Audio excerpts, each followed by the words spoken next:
친구가 많더라도 애인이 있더라도 외로울 수 있거든요. 이게 혼자 있을 때 외로운 거는, 여러분 혹시 그런 경험 있으세요? 지인들이나 친구들이랑 같이 3, 4, 5 모여서 뭐 술도 먹고 밥도 먹고 뭐 왁자지껄하게 떠들기도 하고, 근데 그런 시간을 보내고 이제 집으로 돌아오는 뭐 지하철이나 버스 안에서 뭔가 왠지 모를 헛헛함? 공허함 같은 것을 느낀 적이 없으세요? 저 같은 경우는 대학생 때 처음으로 그런 경험을 했는데, 친구들하고 이렇게 어울리고 집으로 돌아갈 때나 기숙사로 돌아갈 때 뭔가 왠지 모르게 엄청 혼자라는 기분이 많이 들더라고요. 그러면서 참 공허한 느낌도 들고, 그래서 그런 느낌을 달래려고 담배를 피게 되거나 자극적인 음식, 배가 이미 부른데도 막 그런 음식을 먹게 되거나 자극적인 영상, 뭐 유튜브나 인스타 끊임없이 이제 새로운 피드를 계속 반복해서 보게 되고, 이런 공허함이 찾아오는 이유가 저희가 엄청 피상적인 이야기, 좀 가십거리라던가 그런 가벼운 이야기만으로 대화하는 시간을 보냈기 때문이라고 생각하거든요. 물론 뭐 가벼운 이야기나 실없는 소리, 우스갯소리도 뭐 처음 대화 분위기를 풀 때라던가 뭐 종종 혹은 그런 이야기를 해서 보내면 뭔가 재미난 친구들이 있고 또 재미난 상황이 있을 수가 있어요. 오늘은 좀 무거운 이야기가 싫다거나 그냥 가볍게 술 먹고 싶어가지고 그럴 때가 있지만, 뭔가 늘상 그런 피상적인 이야기만 반복되는 거예요. 뭔가 그럴 때 저는 엄청 많이 공허함을 느꼈고, 그래서 그런 공허함이 찾아오는 이유를 한번 생각해 봤을 때 내밀하게 좀 속에 있는 이야기들을 많이 못했던 것 같아요.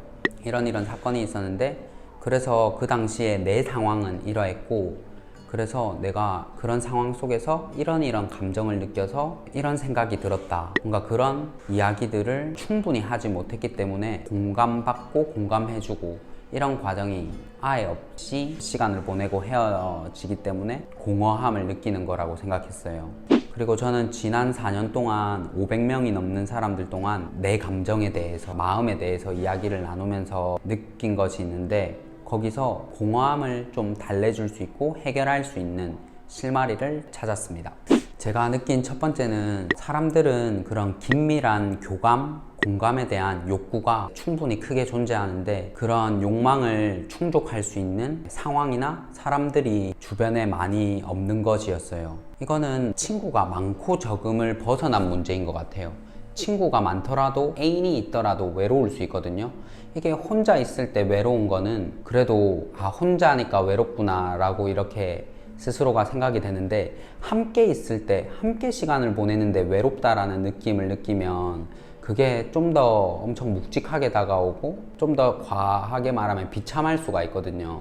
그리고 느낀 두 번째는, 대화를 잘 하려면 공감 능력이 엄청 뛰어나야 된다라는 선입견을 가지신 분들이 많은 것 같아요. 사실 공감이라는 게 막 엄청 천부적으로 뛰어나서 잘한다기보다 뭔가 대화를 하는 과정에서 자연스럽게 그 사람의 이야기를 듣고 내 이야기를 하고 이러는 과정에서 자연스럽게 그 사람이 공감되어지는 거지, 막 공감을 억지 노력으로 혹은 엄청 스킬적으로 공감이 되는 것들이 아니거든요. 근데 사람들이 대화라는 거를, 뭔가 대화다운 대화를 하는 경험도 적고 그런 상황도 잘 안 만들어지니까 스스로를 그냥 내가 공감 능력이 부족한 사람이구나 이렇게 그냥 섣불리 속단해버리는 경우가 많은 것 같았어요. 그런 내밀한 교감, 공감을 바탕으로 한 대화를 하게 되면, 대화를 하면 할수록 막 헛헛하고 공허한 게 아니라 뭔가 집으로 돌아가는 길에 오히려 막 은은하게 차오르는 그런 충족감, 충만감 이런 것들이 많이 있었던 것 같아요.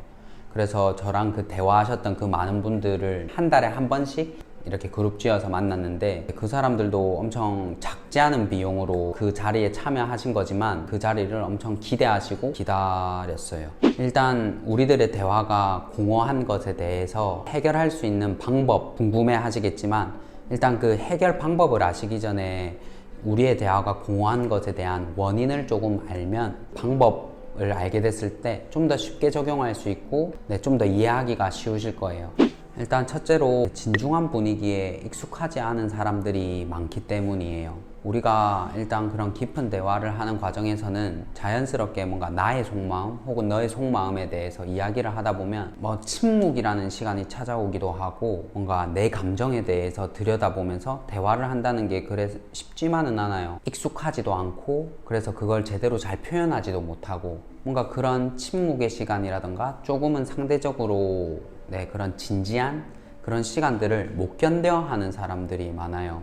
그래서 누군가가 자기 속마음이라던가 이런 거에 대해서 조금은 가라앉은 분위기의 대화를 하려고 하면 막 그거를 농담으로 받아치면서 화제를 다시 가벼운 분위기로 바꾸려고 한다거나 혹은 조금 이거는 저는 개인적으로 싫어하는데 진지한 이야기를 하려고 하는 사람들을 진지충이라고 몰아가면서 조금 대화를 끊는 사람들도 많은 것 같아요. 왜냐하면 그런 진지한 분위기나 좀 가라앉은 분위기가 분위기를 해친다고 받아들이는 것 같아요. 그게 익숙하지 않고 그러다 보니까 굳이 속에 있는 속 깊은 이야기를 끄집어내면서 관계에 긁어서 부스럼을 만든다 라고 생각하시는 그런 경향도 있으신 것 같아요.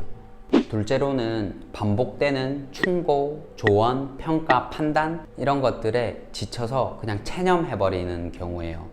뭔가 내가 어느 날 속에 있는 고민이라던가 말하기 쉽지만은 않은 그런 내 감정에 대해서 누군가에게 이야기를 했는데 그 이야기를 듣고 상대방의 반응이 뭔가 뭐 그런 생각을 하냐면서 뭐 그런 생각들은 떨쳐내 혹은 너가 그런 거는 명백히 너가 잘못한 거야 뭐 이런 식으로 뭔가 그거에 대해서 평가나 판단 혹은 조언과 같은 느낌의 자기가 더 경험이 많고 나이가 많다라는 그것만을 전제로 해서 하는 조언들, 내 상황이나 내 감정을 깊게 들어보지도 않고 뭔가 그런 충고, 조언, 평가, 판단들이 반복되다 보면 사람이 내 속에 있는 마음을 꺼내기가 더 힘들어지는 것 같아요. 모두가 공감하시겠지만 어떤 문제를 겪고 있는 사람들의 이야기를 들으면 그 사람을 위하는 마음에 그 사람을 사랑하고 아끼기 때문에 막 충고나 조언, 심지어는 평가 이런 판단 같은 거를 엄청 스스럼 없이 혹은 좀 과감하게 하는 경향이 있는 것 같아요. 왜냐하면 더 잘 됐으면 하는 마음에. 그래서 가까운 사람들의 말이 오히려 훨씬 더 상처가 되는 경우가 많은 것 같아요. 사실 속에 있는 어떤 고민을 털어놓는 사람은 그거에 대한 뭔가 정답이나 결론을 듣고 싶어서 말을 한다라기보다 그런 고민의 무게나 그런 생각의 무게가 너무 무거워서 그냥 답답하고 갑갑해서 털어놓고 싶은 마음에 하게 되는 경우가 저는 많다고 생각하거든요. 그리고 심지어는 그런 고민이나 생각의 무게를 가지고 있는 사람은 속으로 오히려 자기가 이야기를 듣는 사람보다 상황에 대한 이해도도 높고 그리고 자신만의 어떤 결론 가지고 계신 경우가 더 많은 것 같아요. 근데 그냥 내가 속이 답답하고 갑갑해서 그런 이야기를 했는데 막 상대방이 그냥 충분히 듣지도 않고 그냥 상황만 살짝 이렇게 들어보고 그런 말을 하게 되면 사람들이 그 말하는 사람이 체념을 하게 되고 그런 깊은 이야기를 안 하게 된다고 생각해요. 그리고 셋째로 사람들이 그런 내밀한 대화를 해본 경험이 없는 것 같아요. 내가 느낀 감정과 경험에 대해서 이야기를 했는데 그 이야기 그리고 나의 감정이 오롯이 존중받고 공감되고 공감받고 이런 대화 자체를 경험해보지 못한 사람이 많은 것 같아요. 저는 우리나라 사람들이 조금 대화하는 것에 서툴다고 생각하거든요.